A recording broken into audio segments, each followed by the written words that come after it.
If the West Seattle and Ballard extensions are delayed, there will be no new light rail construction in Seattle for at least 4 years.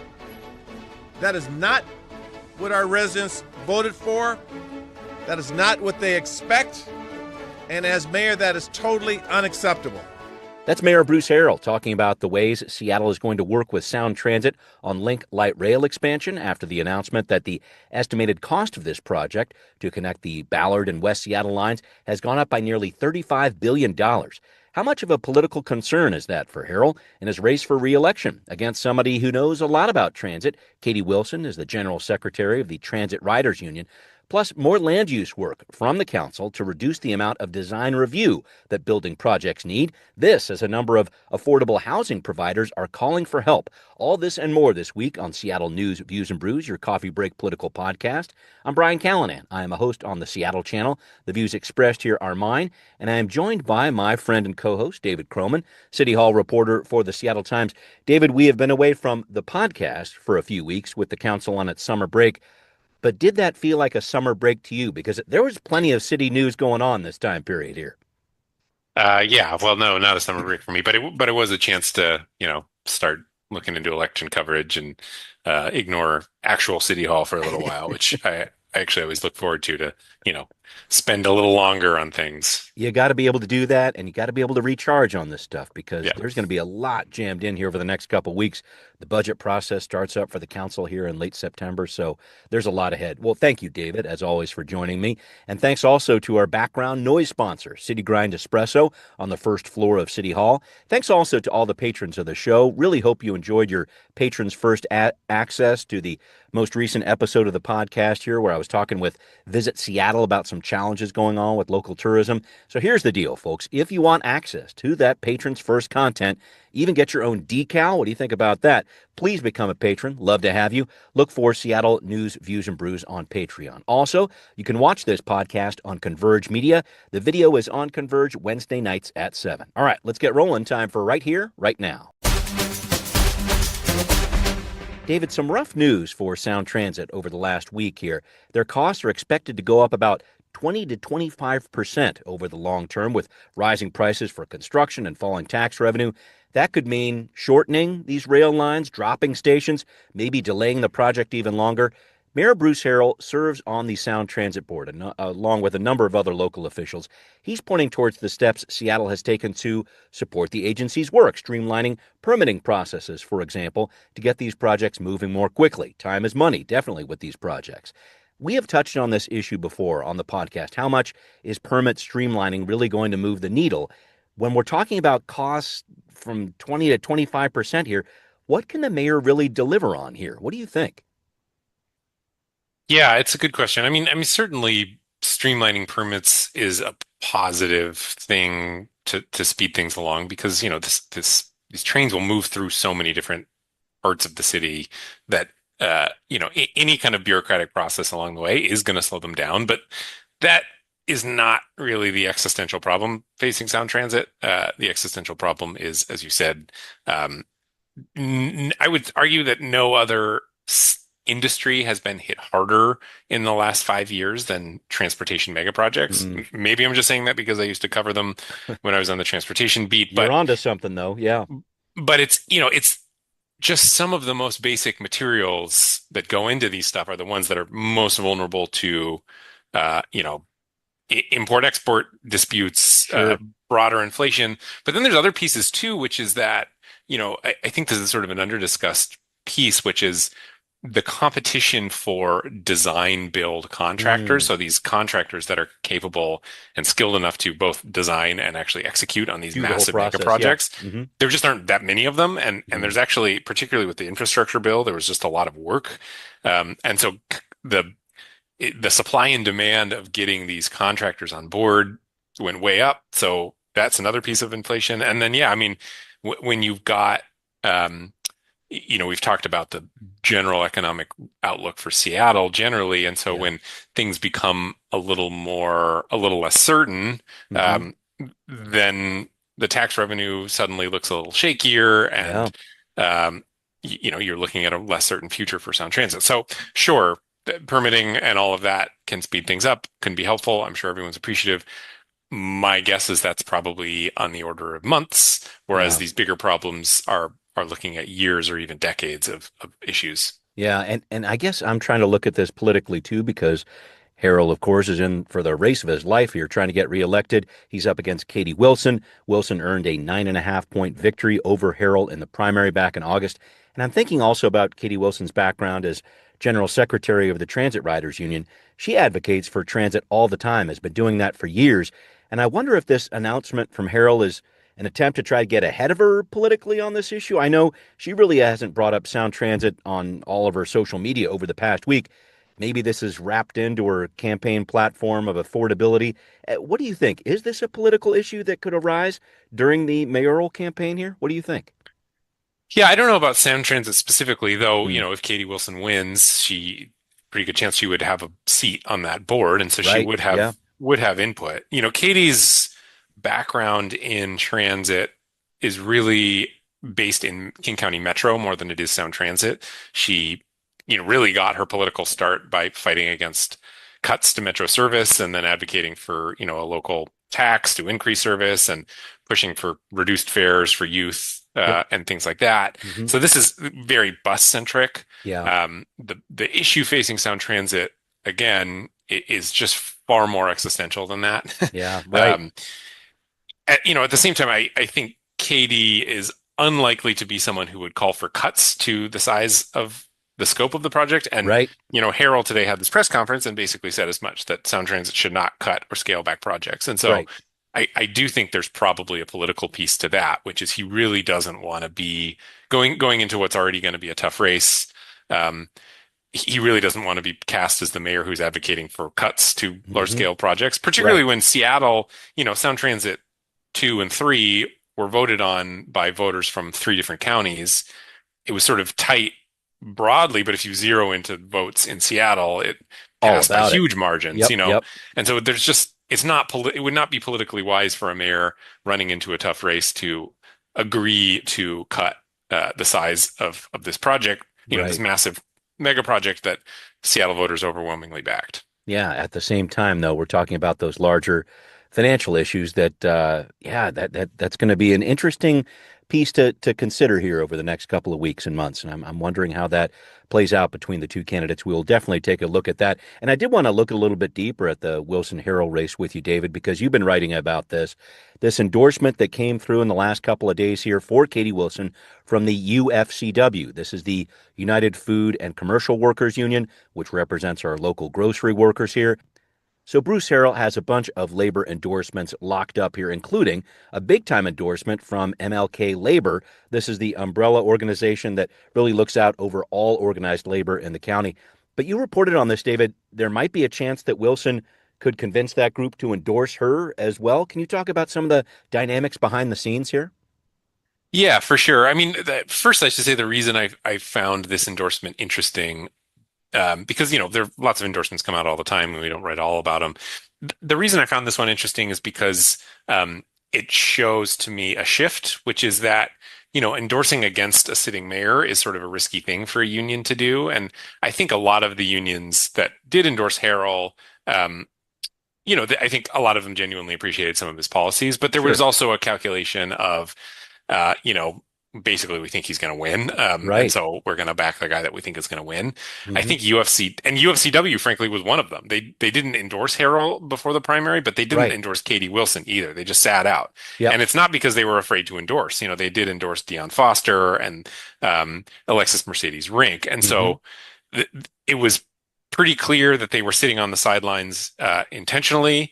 And then, I think it was telling because now you look at what is kind of a politically cautious organization like UFCW actually coming out and backing Katie Wilson. I think that shows a shift in the kind of thinking in the political landscape of Seattle, which is and a sign that some of these organizations actually think that she might win and want to get in her good graces. And As for what that means, that could equal dollars and endorsements elsewhere, or what happens next?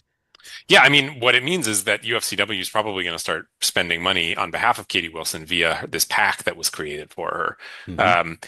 But then, back to MLK Labor, and to the cautiousness that is starting to disappear post-primary. The last time MLK Labor took their endorsement vote, UFCW and Unite Here, and I think maybe one of the SEIUs abstained from that vote, which Right. doesn't sound particularly interesting, except for that they could have blocked that endorsement if they chose to. Hmm. And so the fact that they abstained is what allowed Harold to get that vote. And so now what Wilson is hoping she can do is, if she can get endorsements from UFCW, Unite Here, and these other labor unions that sat out, if she can get them to raise the motion again and force another vote, there's a decent chance that she can get the dual endorsement. Harold will retain his endorsement, but I think a lot of what Harold was banking on coming into this election season was, shoring up his base of support, which includes kind of business and a lot of the mainstream political establishment of Seattle, Sure. but also picking off just enough of the kind of progressive left and labor to Hmm. make it difficult to beat him from the left. And honestly, it looked like he had done that. He got Pramila Jayapal's endorsement. Yeah.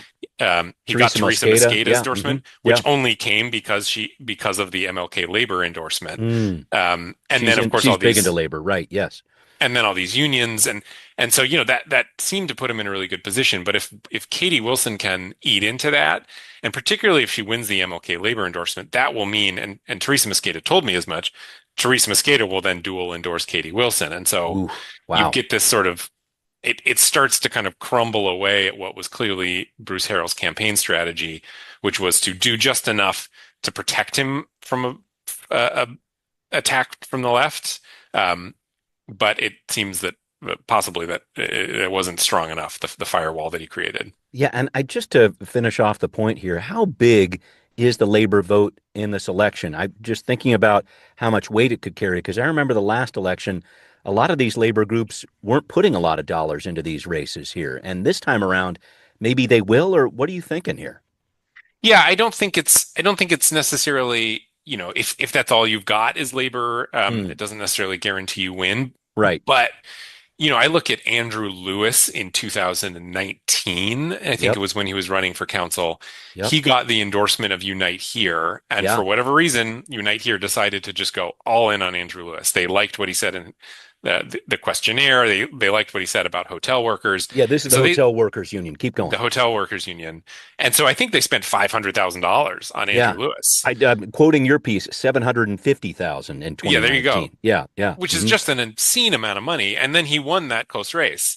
And then in 2023, they did not do that. They did not spend that kind of money on him, and he lost In by a very close race. a few Yeah. hundred votes. And Hmm. so you have to think that in that case, the labor money probably would have made a difference. I think it's a little more diluted in a mayor's race because a mayor's race is just really expensive, but and bigger. There's just more voters, and so it's harder Yeah. to reach those voters. But I do think if she starts to get some real muscle behind that pack, which will only come if she can get these union endorsements, Hmm. then suddenly she has an answer to Bruce Harrell's pack, which has raised a lot of money, and puts her on more equal footing with somebody who, you know, for as long as he's been in office and for how many connections he Yeah. has, Bruce Harrell should really be kind of sweeping up the fundraising game, and should be holding an advantage there in some ways because he's got more connections than Katie Wilson does, but he's not doing that. Yeah. And if she can again raise real money in that pack, then that playing field is even more level, and certainly doesn't help Bruce Harrell's already difficult path to reelection. Yeah, yeah, a lot of money coming in after the primary here. We'll be keeping track of that. Thank you very much for that, David. And coming up here, a public hearing on design review this week for the City Council. Bound to see some fireworks. What are people arguing about? We're going to break down what's happening on Now Hear This. Well, this week, the Land Use Committee of the Seattle City Council is holding a meeting on the design review process. We've talked about this on the show. Design review is this process where a city board weighs in on design guidelines, including exterior design, how that fits into a neighborhood. There's also extended period for public input. Sounds great, but that's been delaying the construction of affordable housing and all kinds of housing, really, which we're going to discuss in just a second here. So the council is proposing exempting projects that meet NHA, or mandatory housing affordability requirements, for the next 6 months. Again, sounds great. But how do you implement that without some members of the public possibly getting a little upset? Here are some words of caution from former land use chair, Councilmember Dan Strauss. As I have found in this work of permitting, a good idea can lead to bad outcomes if not properly implemented. And so I just want to make sure that we're minimizing unintended consequences and externalities in that sense. And so I'm looking forward to digging in. The devil is definitely in the details here with this, David. And I should mention, this is part of the work the city is doing to meet state requirements from House Bill 1293. Came down the line a couple of years ago. The deadline was this year to really get this together to streamline design review. Help me out with this idea of how this plan to suspend design review is going to affect affordable housing projects. Does a faucet get turned on, or what do you see here? Because the Seattle Department of Construction and Inspections is saying the city really wants to make this suspension of design review permanent, long term here. Yeah, does it turn on the faucet? Probably not. I think if you were looking to maximize the impact of rolling back design review, the time to do that was probably 2019 or earlier, when there were a lot of projects, because, in development, time is money, very much so, and design review adds time. And it's, I think when people hear design review, maybe they think, oh, they're looking for safety problems or whatever. A lot of the design review process is very subjective. It's people, thinking about whether or not this fits in with the character. And, maybe that's a good idea in theory, but in practice, it means you have kind of wildly divergent standards for what is okay and what is not. And some design review boards move projects through really quickly. Others take a really long time and send it back for changes over and over again. And so I say, probably the most impact this would have been in 2019, because there were just so many projects in the pipeline, and all of them hoping and wanting to get built as fast as possible. And it would have been good to probably get more of those projects done before the pandemic and before things got more difficult than they are now. Now the real problem is there are just so few projects in the pipeline. There are just very few permits generally. And so, if you talk to a developer, they'll say, yeah, this is good. I'm happy this is happening. I hope that the standards become more objective is really what people are looking for, is they want to do away with the subjectivity of this process and make it about sort of key things that you have to hit and you have to know you have to hit. But it doesn't really solve the problem of there not being any projects in the pipeline. And I guess the other piece of it too, I just wanted to make sure I introduced this, having less public input in these projects, because design review definitely opens that door there. Having less public input, I think that's a bit of a balance too. Definitely want to get these projects going through. Public input can slow that down, but public input is important. This is what people actually want in their neighborhoods. And so I just wonder what you think about that kind of changed the whole public input part of the design review process. Yeah, and I think that's like in some ways that's like a very big philosophical question, which is should the public have input at all into these kinds of projects? I think for a long time the answer was clearly yes.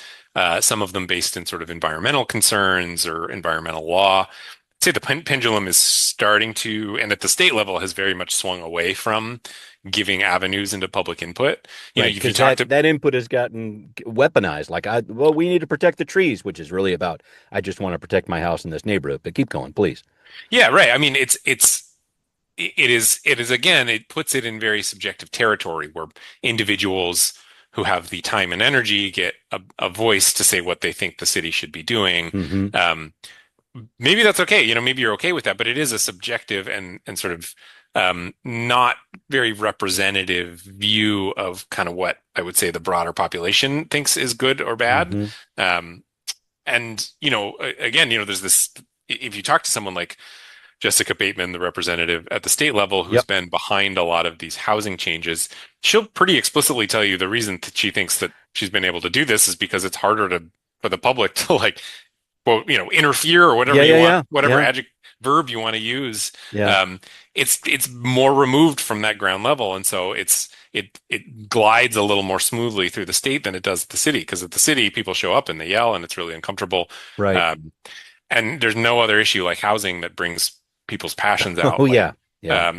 And so I can understand why some people who like to have an opinion about the next development would be frustrated by any sort of reduced public input, but it is the time that we're living in, which is I think a broader recognition that for the most part that input is not representative and might actually be harmful for the city's ability to build the housing that objectively the city needs. Yeah, yeah. And I wanted to touch on a related story you wrote about recently here, David.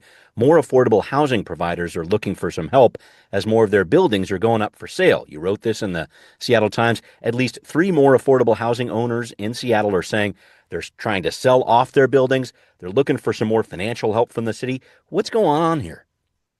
Yeah, I mean, this is really a follow-up to a story that Greg Kim and I wrote a few months ago, just about the broader affordable housing industry, which is just in bad shape. The cost of maintaining, cost of, from beginning to end, the cost of building a building is more expensive. The cost of maintaining and operating a building is more expensive because insurance is higher. There are more security problems. Yeah. There's more and more intense maintenance needs. And then the amount of money that they're bringing in has gone down. Rent collection, basically across the entire affordable housing industry, is down. You can get into debates about what exactly is going on here and what is the problem, but I think it was worth noting again because Greg and my piece before led with the fact that affordable housing providers were trying to sell off buildings, and Yeah.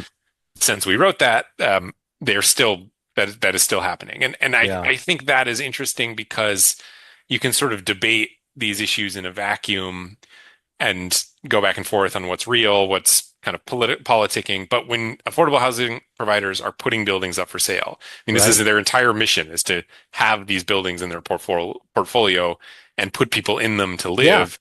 If they are offloading those buildings for financial purposes, it's hard to say that anyone is bluffing about those financial issues. It is a real thing and it is having real effects. And so Yeah. I thought it was worth pointing out. Yeah, and it was just a very interesting timing of the announcement. If you want to kind of jump into the political side of it, because Bruce Harrell was saying, "Hey, the city's going to spend $170 million on affordable housing," and then you hear this news about the sales or whatever else. I just wonder where this story is heading because it looks like the city's trying to prop up affordable housing. Maybe they're building new stuff. Maybe they're trying to help these projects that are currently there. It's kind of like helping affordable buildings bypass the design review process, for example. So I can see what the city's trying to do there. But then again, this reminds me a lot of the Sound Transit story we were talking about earlier. There's so many market forces like higher interest rates, high cost of goods for construction. It's not easy for the city to counter that with the different things it's trying to put in place, fighting against those larger economic issues. I feel like that's a through line here too. Yeah, no, for sure. And to the same question as Sound Transit, which is, do you spend the money spend more money on a smaller portfolio to be sure that you can execute and deliver that? Or do you try to continue to stretch that money to provide as much as possible with some risks that some of that might not actually follow through? I think it's the same thing with affordable housing, which is when voters approved the new housing levy, which is around $1.5 billion, Right. the sales pitch was, this is going to help us build a lot of new affordable housing. And so people voted for that. Now the city is saying it's going to be spending, up to $70 million, maybe more, on stabilization, quote, Yes. which is basically helping the affordable housing that exists now stay in business and to remain. Yeah. And that is just a much different, it may be a worthy mission. It's probably a worthy mission, but it is a different one than I think what a lot of voters thought they were agreeing to. Now, again, it's Seattle voters. I think they probably would have voted for anything, no matter what. Sure. But it does kind of reshape the conversation around what the city's priorities are with its money. And it's just the fact that the city is going to be possibly be spending as much money as it is just ensuring that the housing it's already built doesn't go away. That's kind of a sobering and less satisfying reality than hey, we're going to be adding hundreds and hundreds of new units. Right. Sobering and very real. That's what the city is facing right now. Thank you for that, David. All right, well, coming up, a major win for Seattle's labor ordinances with a multi-million-dollar settlement coming in from Uber Eats. How much was it? How will that affect the city and the online app itself? Some thoughts coming up here on What's Next. David, we're going to have a ton to cover with the city over the next couple days into the next week. The Public Safety Committee is going to be digging into the trenches about how to respond to threats of federalizing the National Guard in the city of Seattle. I'm going to put a pin in that for a minute, and we will keep you posted on that. But I did want to look at a recent piece you covered, and a number of other people saw this too. Uber Eats, the only food delivery app, oh, excuse me, this is the food delivery app here in Seattle. It agreed to a $15 million settlement with the city for breaking a couple of labor laws passed by the prior council. So one of them was around the app's Boost program, which offers higher rates in busy areas, had an implication that higher earnings were possible. That wasn't quite the reality of the matter. The Boost program no longer exists, by the way. Then there was a violation of the minimum wage ordinance. You had workers saying they weren't being paid for trips that had been canceled for cause. So the Office of Labor Standards was saying, hey, Uber Eats, you're not including all the information that's needed here when it comes to daily and weekly receipts here. I just wanted to get to the bottom line of this $15 million piece here, David. Do workers get a cut of this money, or what happens now with 15 million? Yeah, work. I think it's almost entirely back pay to the workers, something like 16,000 of them. Yeah. It's interesting. It feels like this was a bit inevitable because Seattle does have laws around this stuff in a way that other cities just don't Mm-hmm. really. And it's interesting to in this political moment that the Office of Labor Standards is making these huge settlements at a time when Yeah. the city council that's in office, frankly, probably doesn't agree with these laws They tried to anyway. roll. They kind of tried to roll these back over the past year, basically. Yeah, and I don't know that they tried to roll this one back specifically, Hmm. but it is it is what the previous city councils had enacted. It's just kind of I guess I'm just noting that seeing a settlement like this, it's almost like the city councils of the past have taken a time machine or coming up and enforcing their laws that they Yeah. passed, Right. while the Right. city council who's actually in office today Yeah. just fundamentally disagrees with the laws that are being enforced. But Yeah. the Office of Labor Standards is there to enforce the labor laws that exist, and that one Yeah. does still exist. Yeah. Yeah. What does this do to the narrative that you'll hear from Uber and other apps? Oh, we can't afford to do business in Seattle. Sounds like they can afford a $15 million legal settlement. Help me out with that part of it. What do you think? Yeah, exactly. I mean, and it's a settlement, so they didn't have to pay it. I mean, I don't know. And they didn't admit any wrongdoing, I They didn't guess. in Yeah. any wrongdoing. Hmm. Um, but certainly, yeah, it appears they didn't really bat their eyes at this. $15 million is a lot. It's the most in Yeah. history. I don't know. It's hard to. I think the gig companies are sort of some of the hardest to read Mhm. because on the one hand, there is a rationality to it. I mean, you look at Seattle prices and they're higher than other places in the country. Yep. Um, but also these companies are just so secretive and Yeah. so protective of uh, their market data. And, they if you file a public records request, they will litigate you for it and try and prevent you from getting it out in the open. And they Right. call everything proprietary. And so it's just very hard to frankly fact check the things that they're saying. Yeah. And I've, talked to people who have worked with DoorDash and Uber Eats and like things like Hmm. that. And they'll tell you off the record, yeah, we think I wish we could just give it to you. We think it's tough too, but it is what it is. And until Yeah. they, are a little more transparent, it's hard to take everything that they say at face value. Yeah, yeah, but regardless, we're talking about a major win for the Office of Labor Standards there and all these workers who are looking for some back pay. So we'll see what happens next with them. David, it is time to wrap up with you here. I just wanted to ask you for your solution to help the Mariners win games on the road. Would you spray the team down with a hose before the game so they can pretend they're in the rain of Seattle, or what is your answer? What's going on with these road games, man? Yeah, I know. You need to import T-Mobile's batter's eye, Something. and import the marine layer Yes, yes. is really what they need. I don't know. It's kind of bleak. It's tough. I looked at the numbers. They are not the worst in the major leagues. They have a 32 and 37 record when it comes to away games. But you look at the top teams on that list that are winning the away games. It's Milwaukee, it's Detroit, it's Houston, it's the Yankees. They have those winning records on the road. And if you want to do it, you got to have that winning record on the road somehow. I think that has to be part of the equation. Yeah, and even if they can still make the playoffs, the chances that first round is played at home are now very low. They would have to do a lot to get into a home position.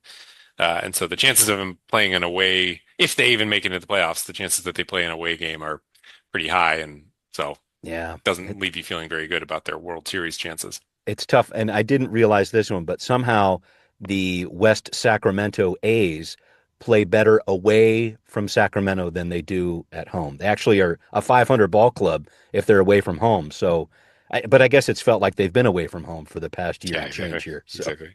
Who knows? Who knows? Who knows? David, thank you so much for joining me once again. Thanks to everybody listening to Seattle News, Views, and Brews, where you can always find out what's brewing in local politics. Thanks again to patrons who support the show. If you want to be a patron, believe in yourself. Please consider a pledge of $5 a month or more on Patreon to be a patron. You can hear this podcast on Apple, Spotify, wherever you listen. We are there. Thanks for watching on Converge Media, too. We'll see you next time. Seattle News, Views, and Brews is an independent production of Callanan Media Services. Copyright 2025.